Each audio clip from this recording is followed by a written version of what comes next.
Chapitre 11. Un témoignage à la gloire de Dieu. Dans le 59e rapport de l'Institution de la connaissance des Écritures pour le pays et l'étranger, James Wright, gendre et successeur de George Muller dans l'œuvre des Orphelins, après avoir communiqué le texte présentant les dernières volontés de Muller, écrivit : Pour la gloire de Dieu, dont la grâce a fait de M. Muller ce qu'il a été, je rapporte le fait que ses biens personnels ont été évalués sous serment à 160 livres sterling, 9 shillings 4 pence, comprenant des livres et des meubles d'une valeur de 100 livres sterling, 6 shillings, ainsi que l'argent en sa possession le jour de sa mort, 60 livres sterling, 3 shillings 4 pence. Durant sa vie, il reçut des dizaines de milliers de livres sterling à travers les dons des enfants de Dieu et par des legs pour son propre usage, mais il considérait que c'était son joyeux privilège de considérer le tout comme confié à son intendance.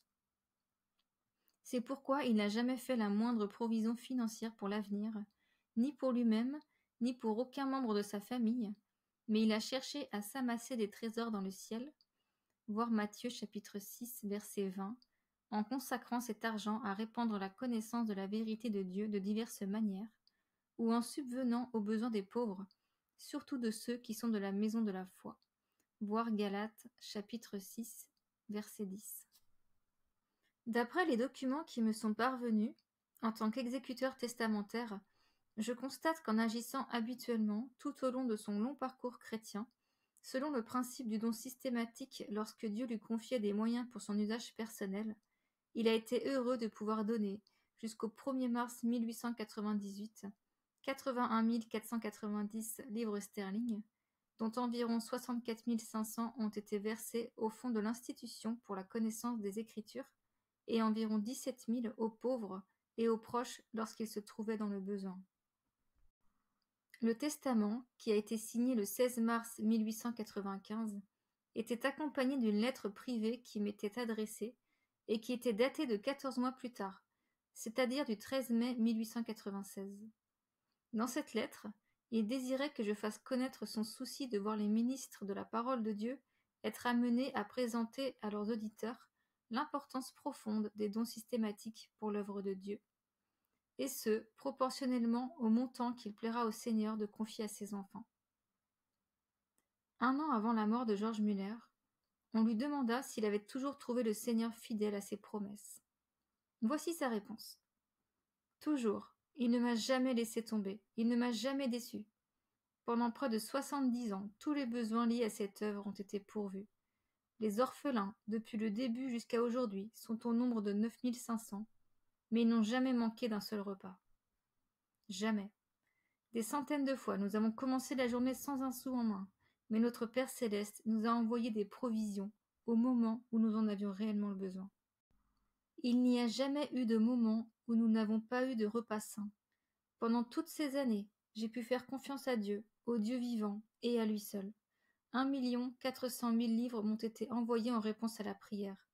Nous avons eu besoin de 50 000 livres en un an, et tout est arrivé au moment où l'on en avait réellement besoin.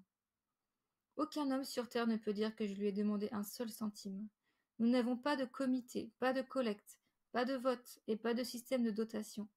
Tout est venu en réponse à la prière croyante.